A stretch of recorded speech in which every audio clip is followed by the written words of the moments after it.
రెండో విషయం ఫర్టిలైజర్కి సంబంధించి ప్లస్ మన సీడ్కి రిక్వైర్మెంట్ కూడా ఎక్కువ తీసుకోబోతున్నారు. ఒక ఎకరాకి ఎంత సీడ్ అవసరం ఉంది?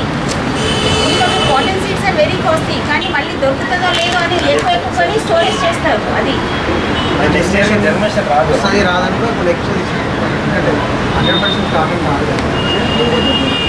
తర్వాత మనం కాటన్కి సంబంధించి ప్రతి దగ్గర బ్యానర్ పెట్టించండి. మన పని హాఫ్ అయిపోతుంది.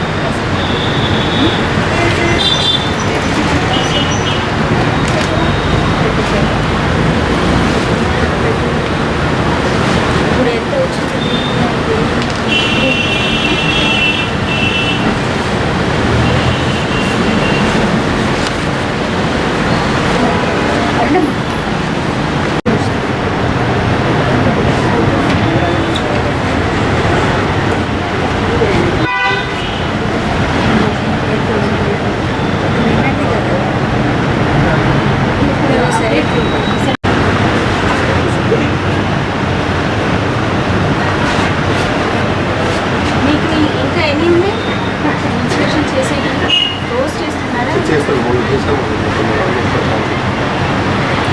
మీకు స్టాక్ పాయింట్స్ కూడా మీరు దయచేసి మీకు ఇంకో స్టాక్ పాయింట్ ఉన్నా మాకు చెప్పాలండి వివరాలు. Because the format attach to be also approved by the mandal agriculture officer. అక్కడ మీరు స్టాక్ పాయింట్స్ కూడా మేము వెరిఫై చేస్తాం. అన్ని కూడా చెక్ చేస్తాం.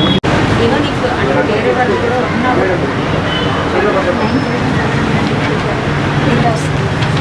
ఇక్కడ తీసుకు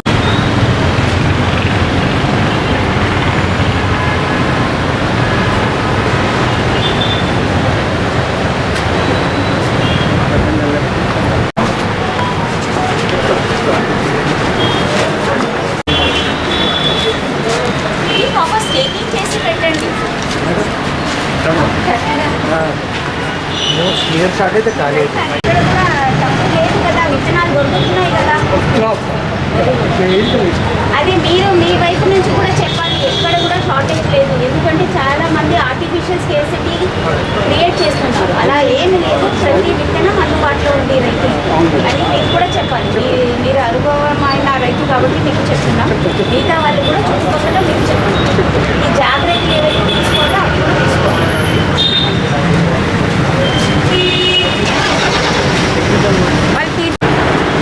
జగిత్యాల జిల్లాలో గ్రీన్ మెన్యూర్కి సంబంధించి డయాంచా అంటే జీలుగా, అదేవిధంగా జన్ముకి సంబంధించిన అన్ని ఏర్పాట్లు అంటే రైతులకి కావాల్సిన రిక్వైర్డ్ క్వాంటిటీ అనేది అందుబాటులో తీసుకురావడం జరుగుతుంది. దీనికోసమే 84 stock points across the district మేము స్టాక్ పాయింట్ పెట్టడం జరిగింది.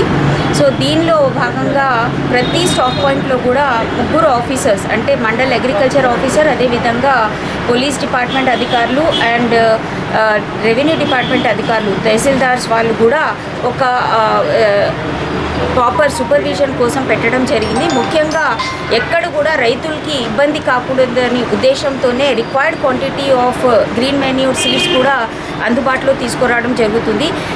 అక్రాస్ తెలంగాణ చూసుకుంటే ఖమ్మం జిల్లా తర్వాత maximum quantity of green manure అంటే 16,300 క్వింటాల్ అనేది మన జగిత్యాల జిల్లాకి కేటాయించడం జరుగుతుంది. ఇది మొత్తం తెలంగాణ సీడ్ కార్పొరేషన్ ద్వారా సప్లై కావడం జరుగుతుంది. దీనికోసం ముందుగా చెప్పినట్టు 84 స్టాక్ పాయింట్స్ ద్వారా ఇప్పుడు వరకు మనం చూసుకుంటే రైతులకి 9,500 క్వింటాల్స్ అనేది అందుబాటులో తీసుకురావడం జరుగుతుంది. రోజుకి రోజు ఏవైతే సరఫరా అవుతుంది సేల్ పాయింట్ ప్రకారం ఎక్కడైతే రిక్వైర్మెంట్ ఉందో అక్కడ అగ్రికల్చర్ డిపార్ట్మెంట్ ఏఈఓస్ ఏవైతే రిక్వెస్ట్ పెడుతున్నారో దాని మేరకు మనం సప్లై ఇవ్వడం జరుగుతుంది.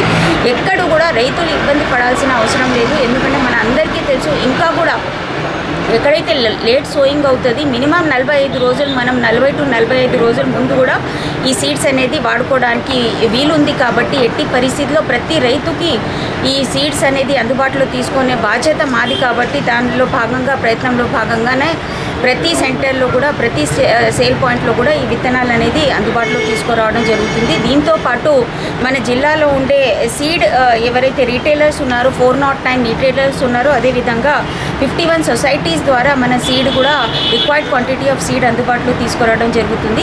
ప్యాడీ అనేది ముఖ్య పంట మన జిల్లాకి, జగిత్యాల జిల్లా ఆల్మోస్ట్ 3 lakh ఏకర్స్లో ప్యాడీ మన రవి ప్యాడీ అనేది ఖరీఫ్ ప్యాడీ అనేది కల్టివేట్ చేయడం జరుగుతుంది. సో దానికి తగ్గినట్టు అన్ని సీడ్ రీటైలర్స్కి కూడా ఆదేశాలు ఇవ్వడం జరిగింది, రిక్వైర్డ్ క్వాంటిటీ ఆఫ్ సీడ్ అందుబాటులో పెట్టమని. అదేవిధంగా కాటన్ నియర్లీ 20,000 ఏకర్స్లో దానికోసం కూడా రైతులు అప్రమత్తంగా ఉండి ఎక్కడ కూడా స్పూరియస్ సీడ్ కొనకూడదు అనేది జాగ్రత్తలు చెప్పడం జరుగుతుంది. దానిలో భాగంగానే అన్ని గ్రామ పంచాయతీలో కూడా ఫార్మర్స్తో మేము గ్రామ సభలు నిర్వహించి వాళ్ళకి అన్నీ కూడా అవేర్నెస్ క్రియేట్ చేయడం జరిగింది. అండ్ ముఖ్యంగా మేజ్ కూడా మన దగ్గర ఆల్మోస్ట్ 41,000 ఏకర్స్లో మేజ్ కూడా కల్టివేషన్ చేయడం జరుగుతుంది వానాకాలంకి సంబంధించి. సో దానికి సంబంధించి కూడా రిక్వైర్డ్ క్వాంటిటీ ఆఫ్ సీడ్ అనేది ప్రతి షాప్లో కూడా అందుబాటులో పెట్టడం జరుగుతుంది. ముఖ్యంగా ప్రతి రీటైలర్కి మేము ఆదేశాలు ఇవ్వడం జరిగింది.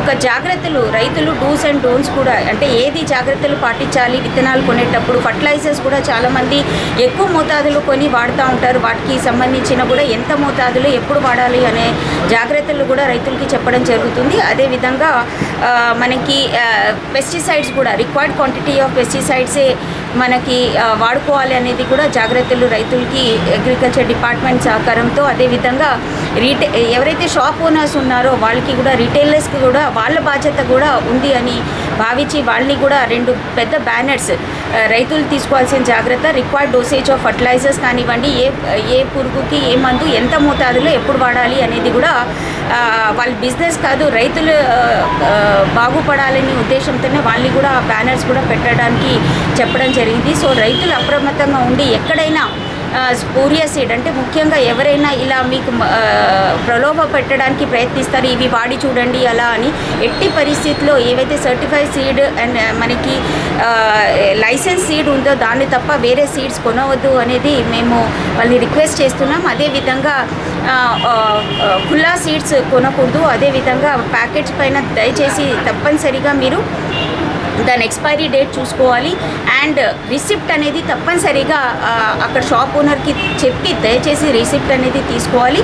అదేవిధంగా ఆ రిసిప్ట్ మరియు మనకి సంబంధించిన ఖాళీ ప్యాకెట్స్ అవి కూడా దాచిపెట్టాలి సీజన్ అయ్యే వరకు అనేది జాగ్రత్తలన్నీ కూడా పాటిస్తే ఎవరు కూడా రైతులు ఎక్కడ కూడా ఇబ్బంది పాలవ్వకుండా ఉంటారని మా ఉద్దేశం. దీనికోసం అన్ని డిపార్ట్మెంట్, ముఖ్యంగా అగ్రికల్చర్ డిపార్ట్మెంట్ సహకారం అండ్ ఏఈఓల ద్వారా, అదేవిధంగా ప్యాక్ సొసైటీల ద్వారా, అదేవిధంగా రీటైలర్స్ బాధ్యత కూడా వాళ్ళు విస్తృతంగా ఈ అవేర్నెస్ అనేది క్రియేట్ చేయడం జరుగుతుంది. సో ఏ రైతు కూడా ఆందోళన చెందాల్సిన అవసరం లేదు.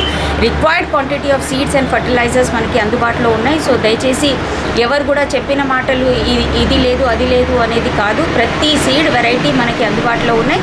దయచేసి ఏవైతే మీకు కావాలో అక్కడ వెళ్ళి మీరు సీడ్ కొనగలరు. అదేవిధంగా ఫర్టిలైజర్స్